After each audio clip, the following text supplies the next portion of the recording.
দেখেন, পাকিস্তান না হলে বাংলাদেশ হইতাম না, আপনার হায়দ্রাবাদ হয়ে যাইতেন। এই 57 জন অফিসার মারা গেল, কমিশনে প্রমাণিত। ভারতের পতাকার উপর তো পিছু করা উচিত। আমি আবারও বলতেছি, ভারতের পতাকা রেখে মানে যদিও করা সম্ভব না সব মানুষ, বাট আমার রাগের কথা বলতেছি, ওখানে করা উচিত।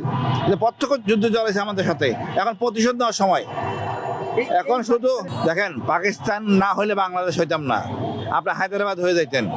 আমাদের বাঙালি কোনো সেনাবাহিনী ছিল না দ্বিতীয় মহাযুদ্ধের সময়। কেন হয় নাই? আমরা ভাত খেতে পারবো, ভাত ছাড়া চলবো না, রুটি খেতে পারবো না।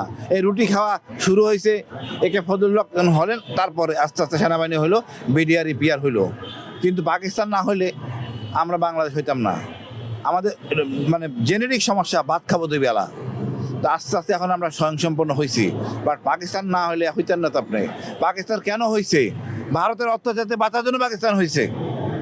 আপনি দেখেন, ভারতের অত্যাচারে বাঁচার জন্য পাকিস্তান হয়েছে। পাকিস্তান থেকে আমরা এটা, আপনি যদি দাদারে গালি দেন আপনি দাদার আপনি গালি দিয়েছেন। পাকিস্তান 47 হলো আমার দাদা, 71 হলো বাবা, এই 24 হলো আমরা। সুতরাং স্বীকার করতে হবে। আপনি পূর্বপুরুষ অস্বীকার করবেন, দুঃখিত, আপনারা ভুল করতেছেন। যে ভারত আমাদের শত্রু, তাকে আপনি এখন তো প্রমাণিত, এটা তো প্রমাণিত। ভারত আমাকে কি দেয়? মাদক, কোনো খাদ্যদ্রব্য দেয় না, ওইটা না হলেও চলে। আমার সব খাদ্যদ্রব্য পাকিস্তান থেকে নিতে পারি, ভিয়েতনাম থেকে নিতে পারি, ইরান থেকে নিতে পারি। তো ভারতের কাছে যাবো কেন? আমি যদি পাই, কেন ভারত থেকে কিনবো? আমার টাকা দিয়ে কিনবে, আমার সীমান্তে আমার লোক মারবে, ভারতকে চিনবেন শত্রু হিসাবে। আর মানদণ্ড এরকম, তার কাটায় ঝুলানো ফেলানির লাশ। এটাই আমাদের ভারত প্রতি চেতনা। এখন সময় ভারতকে ভৌগোলিক পরিমণ্ডল খণ্ড খণ্ড করার। This is the right time.